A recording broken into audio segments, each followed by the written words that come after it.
très chers amis téléspectateurs, amis auditeurs d'un livre 1000 idées. Bienvenue dans ce magazine qui, une fois de plus, va parler d'un livre très bien, un livre qui va vous intéresser. C'est de ce livre dont il sera question aujourd'hui.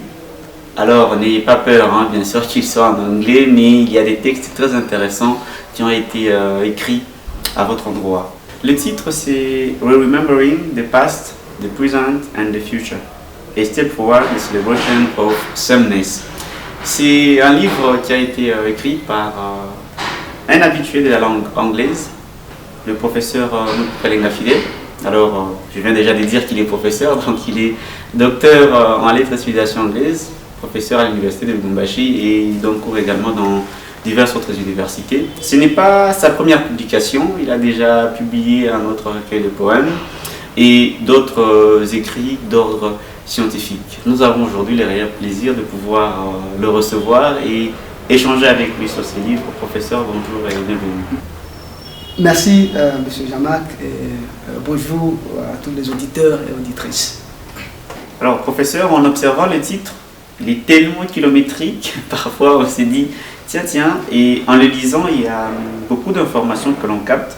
Mais aujourd'hui, comme on a la chance d'être en présence de l'auteur, on voudrait bien savoir qu'est-ce que le professeur a voulu transmettre en titrant son livre Remembering the Past, the Present and the Future, a Step Forward of the Celebration of Sameness. Qu'est-ce que le professeur a voulu dire en titrant son livre ainsi? Pour M. Jamak de la question posée, d'entrée de jeu, les titres, comme vous venez de le dire, semblent kilométriques. Remembering the past, the present and the future. A step forward, the celebration of sameness. Alors, ce titre nous envoie à deux moments très importants. Le premier moment, c'est le terme clé, c'est remembering. Ce concept de remembering, c'est un concept que j'emprunte à un éminent professeur, un homme de lettres de renom, professeur Ngudi Wationgo, qui nous renvoie à, le premier moment, comme je le disais, c'est une instance de mémoire. Ça veut dire, quand on se met à se souvenir de ce qui est passé, très vite, en partant de ce que nous voyons aujourd'hui, du coup, au niveau de la mémoire, il se crée les images de ce qui viendrait demain. Ça, c'est la première instance la première instance à laquelle nous renvoie le concept de remembering. Donc, c'est des moments de mémoire. Alors, mais qu'est-ce qu'on va se souvenir? On va se souvenir de ce qui est passé, de nous-mêmes, des autres, de nos communautés, du monde. Et très vite, cette instance de mémoire nous ramène à une deuxième instance, un deuxième moment, qui est celui de la reconnexion. Ça veut dire, quand on pense sincèrement à ce qu'on est, à ce que les autres ont été, et il y a lieu de se reconnecter à eux. De se reconnecter à quoi? Aux hommes, à d'autres êtres, et à votre endroit, à votre pays, à votre continent. Et donc c'est cet esprit de reconnexion qui traduit le concept de remembering. Donc c'est comme qui dirait, vous aviez des moments qui paraissent être séparés. Les gens, quand on parle du passé, du présent et du futur, on voit comme si ce sont trois moments différents. Alors que ce concept nous rappelle que c'est un seul moment qui peut être reconnecté. Et quand vous le reconnectez, et très vite vous vous sentirez vous-même reconnecté à ceux qui ont vécu avant vous. Vous vous sentirez reconnecté avec vos contemporains, les gens, je parle bien des humains et des non-humains, avec lesquels vous vivez aujourd'hui. Et ça vous renvoie à un sentiment de reconnexion avec ceux ou celles qui viendront demain. Et donc ça vous permet de vous repenser, de penser le passé, de penser le présent et de penser le futur. Alors, cette attitude, en fait, c'est ce qui justifie le sous-titre. C'est une étape, c'est ce que je dis, a step forward, the celebration of sameness. Donc, c'est une étape vers la célébration de la similitude. C'est-à-dire, à la fin de la journée, ce travail de mémoire, ce travail de reconnexion à votre terre, aux autres êtres, à d'autres générations, fait de sorte que vous vous rendiez compte qu'à la fin de la journée, nous sommes les mêmes. Et ceux qui ont vécu avant vous, et ceux avec qui vous vivez, et ceux qui viendront après vous. Et donc, vous êtes les mêmes. Et donc, c'est cette étape qui nous montre que nous pouvons célébrer cette similitude. Voilà un peu comment ce titre kilométrique nous plonge dans un monde où on n'est plus seul, mais plutôt on est seul parmi les autres, mais humain et non humain. Et professeur, lorsqu'on entre dans le vif du recueil, on se rend compte qu'il est multilingue. C'est-à-dire qu'on retrouve à la fois l'anglais, le français et bien d'autres langues congolaises. Une question que les lecteurs peuvent se poser, c'est un plaidoyer pour la mise en valeur de langues locales à travers ce recueil, parce qu'on voit bien qu'il y a une langue étrangère qui est l'anglais, mais aussi l'anglais et le français, mais aussi il y a des langues locales qui sont vraiment mises en valeur. Il y a Congo, il y a le Kizila, notamment le Kiswahili. Est-ce que c'est un plaidoyer pour la mise en valeur de nos langues locales? Merci beaucoup, Jean-Marc, pour cette question très pertinente. Vous savez, la question des langues, c'est une question qui me... J'aime bien utiliser ce terme. Hein? C'est une question qui me hante. C'est une question qui me hante. Et d'ailleurs, je dois vous demander la permission que, comme vous l'avez vu à travers cet ouvrage, je ne suis jamais à l'aise de m'exprimer en une seule langue. Donc vous m'entendrez même à travers cette émission partager dans autant de langues. Donc je parlais en Swahili, en Lingala et que sais-je encore. En fait, il y a, du moins que je le sache, ça relève de plusieurs problématiques. Mais laissez-moi relever quelques-unes. La première, c'est que ça reflète l'ambiguïté qui me caractérise. Quand je dis qui me caractérise, ça veut dire qui caractérise l'intellectuel congolais, africain. Celle d'être exposé à plusieurs langues, y compris les siennes et les autres. La deuxième problématique, peut-être à laquelle je pourrais m'arrêter, c'est la mise en question de la primauté des langues. Ça veut dire, je suis de ceux qui pensent que les langues restent langues. Il n'y a aucune langue qui soit plus supérieure qu'une autre langue. Donc, hakuna lugha ile iko yulu ya lugha ingine. Donc, lugha yote inabaki ya lugha. Parce que ni produit, il y a des siècles et des siècles de la sagesse de toute une communauté. Et donc, la langue porte toute une culture, toutes les valeurs d'une communauté, et donc, il n'y a aucune langue qui soit supérieure par rapport à une autre. Donc, voilà. Et pour moi, mais cette problématique de supériorité des langues reflète le monde dans lequel nous vivons aujourd'hui, où on nous a fait voir qu'il y avait des langues plus importantes, comme le français, l'anglais, les autres, j'en passe, mais qui du reste sont les langues étrangères. Alors que tunasahau wasema kuko malugha ile tunazalikwa nayo ile iko avant kuya kwa français, kwa anglais, kwa lugha yoyote, kuko malugha ile shime yenyewe tunaishi nayo miaka na miaka. Ile iko isha kureserver na kuconserver toutes les sagesses de nos cultures. Et donc, il est malugha qui doivent les mettre en valeur, si ce n'est que nous-mêmes les locuteurs de ces langues. Donc, voilà. Et donc, l'ambiguïté, c'est de dire, nous sommes dans un monde, c'est que le professeur Emmanuel Banyosise parle de monde universel, où l'individu est devenu universel. Et donc ça veut dire on peut partager ce qui est de bon chez nous avec les autres et prendre ce qui est de bon chez les autres chez nous. Le mal aujourd'hui, c'est de croire que le bien est ailleurs. Chez moi, il n'y a rien. Non. Voilà pourquoi vous allez trouver dans cet ouvrage quelques poèmes en français, en anglais, en Kizela, en Swahili, en Lingala, en Kikongo, et quelques mots qui se glissent en Chiluba, en Kibemba, et que sais-je encore. Donc voilà. Pour répondre spécifiquement à votre question, où c'est un plaidoyer d'une manière ou d'une autre, et ça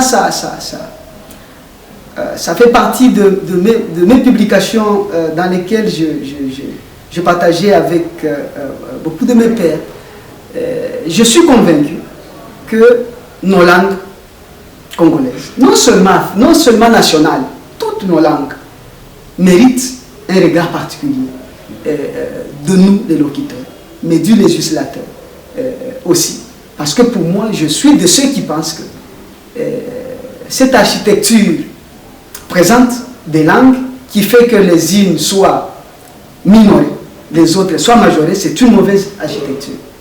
Et donc, c'est un plaidoyer de dire que demain après-demain,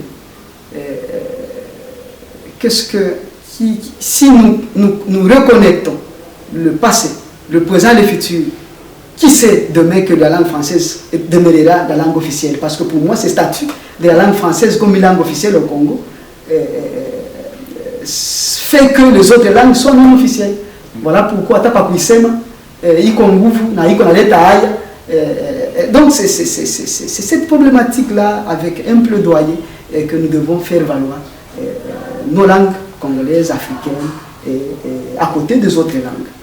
Et en lisant les livres, professeur, moi j'ai, pour ma part, comme on le dit, le livre n'appartient plus à son auteur, il est désormais entre les mains du lecteur. Donc le lecteur en fait un peu ce qu'il veut. Et parlant d'ailleurs de thématiques, Berger dit que chaque lecteur trouvera des thématiques appropriées dans un livre donné. Et pour ma part, j'ai divisé le livre en quelques segments. La première portionnalité, c'est des textes que je pense pouvoir classer dans la catégorie de mémoire, où on rend hommage aux aînés qui ont précédé. Il y a une autre partie, c'est les mythes de certains peuples du Congo. Une autre partie, c'est vraiment de la famille. On parle de ce que les uns ressentent à l'endroit des autres, surtout quand on perd des êtres chers, on pense aux parents, etc. Et il y a aussi une autre partie, c'est vraiment de l'actualité, tout ce qui fait bouger le monde. L'orientation sexuelle, il y a des problèmes de drogue, de problèmes d'entrepreneuriat. Et c'est vraiment un mélange de tout ça qui rend aussi particulier ce livre. Alors, parlons des hommages que vous avez rendus aux savants, aux aînés scientifiques. Est-ce que c'était un devoir de mémoire pour vous de pouvoir reconnaître que ces gens ont tellement fait beaucoup pour vous dans votre parcours qu'il fallait le faire connaître au public? Je suis content. Tu sais, tu me fais réfléchir juste en suivant cette question, ces contours. C'est ce que j'essaie de parler à la page 6. Que vous voyez, afin de souhaiter une bonne et fructueuse lecture à mes lecteurs et lectrices de tous les âges, d'ici et d'ailleurs. Pourquoi ne dirais-je pas comme Ecclésiaste 12, 11 que les paroles des sages sont comme des aiguillons et rassemblées en un requin? Elles sont comme des clous plantés, donnés par un seul maître, mais qui malheureusement n'a pas de maîtrise sur leur sens. Et donc, c'est un bon vent que j'ai donné à vous, mes lecteurs, mes lectrices, de donner un sens à ces requins, qui à mon sens n'est qu'un seul requin. Alors, soit d'une vie morte, soit d'une mort vie. Merci Jean-Marc. Voyez, je disais tout à l'heure que ce texte est parti d'un travail de mémoire. Et donc, évoquer mes pères. Je ne sais pas dire si je peux dire, je veux bien le dire, mes mères aussi, parce que c'est ça le monde d'aujourd'hui, non? Il n'a plus que des pères. Voilà. Alors, à les évoquer, c'est effectivement rendre hommage à eux, comme à elles, pour tout ce qu'ils ont dû faire pour nous. Parce que je ne suis plus moi. En fait, je ne veux pas emprunter le mot du professeur Mande Mutombo Mulumianshimba, qu'il a si bien dit devant l'audience lors du baptême de ses livres, qui n'était plus lui. Et moi-même, je ne suis plus moi-même. Après avoir rencontré tout ce monde, qui ont façonné ma façon de voir les choses, ma façon de sentir les choses. Et donc, c'est un mémoire, c'est un devoir de mémoire mérité. Et cela, je l'ai signifié dans un de poèmes, comme je disais, dans un des poèmes, je ne sais plus lesquels, mais c'est « J'aime les lettres, mais j'adore les chiffres ». Et dans ce poème, donc je dis, après avoir lu tout ce monde-là, je ne suis plus moi-même, je suis la somme de tous ces gens. Et donc voilà, c'est en quelque sorte revivre ce qu'ils ont ou elles ont déjà dit, ils ont déjà pensé, mais qu'on semble ignorer. Et donc, il y a de noms en Afrique, comme le Frantz Fanon, les Nelson Mandela, les Patrice Emery Lumumba, les Jomo Kenyatta et les autres, le Kwame Nkrumah. Il ne suffit pas de les évoquer, mais il suffit de le repenser et de penser ce qu'ils ont dit et ce à quoi ils ont cru. Et très vite, vous vous sentez reconnecté à eux. Et donc voilà la deuxième instance du thème Remembering. Et donc, il y a lieu de le reconnecter. Quand vous vous rappelez d'eux, et quand vous le reconnectez, vous sentez qu'ils ont tous le même sentiment. De promouvoir le bien-être des Africains, des êtres, de tout le monde en général. Donc de voir cette Afrique, ce Congo, participer à l'émergence d'une humanité, humanisée, si on peut bien le dire. Voilà comment je pouvais répondre en rendant hommage à ces pères. Et aussi, il y a dans le livre, oui, énormément de thèmes. Il y a un terme qui intéresse aujourd'hui tout le monde, la planète Terre tout entière, c'est l'écologie. Parce que vous y faites allusion. Oui. L'écologie, ça concerne pratiquement tout le monde. Heureusement, malheureusement, dans certaines zones du globe où la pauvreté vit vraiment avec aisance, on a comme l'impression que cette question d'écologie n'est pas assez intéressante puisqu'on y apporte très peu d'intérêt. Et pensez-vous qu'aujourd'hui dans notre société, nous sommes une société qui pense à l'écologie où ce ne sont que des slogans qui se disent à gauche et à droite? Merci beaucoup à M. Jean-Marc de cette question. Est-ce que je peux la qualifier déjà d'écologique? D'autant plus qu'elle met l'écologie au centre de préoccupation. Certes, vous l'avez bien lu, qu'à travers ces livres, il y a des textes dans lesquels j'évoquais des questions écologiques. Je peux citer, juste en passant, le poème comme Africa is not your Western. L'Afrique n'est pas votre dépotoir. Il y a des textes comme Kinshasa Bopeto, Motema Pembe, Yamwana Mboka, dans lesquels, effectivement, je pose ces questions écologiques. Mais il y a aussi un texte comme des Congo, Manning, allons-y un peu, je ne sais pas à quelle page encore, mais ça doit être, voilà, The Mining Aftermath in the Congo. Et donc après les mines au Congo. Et vous trouverez aussi ces questions dans le poème comme Lubumbashi, Mupenzi wangu, kwa nini umeniacha? dans lesquels j'essaye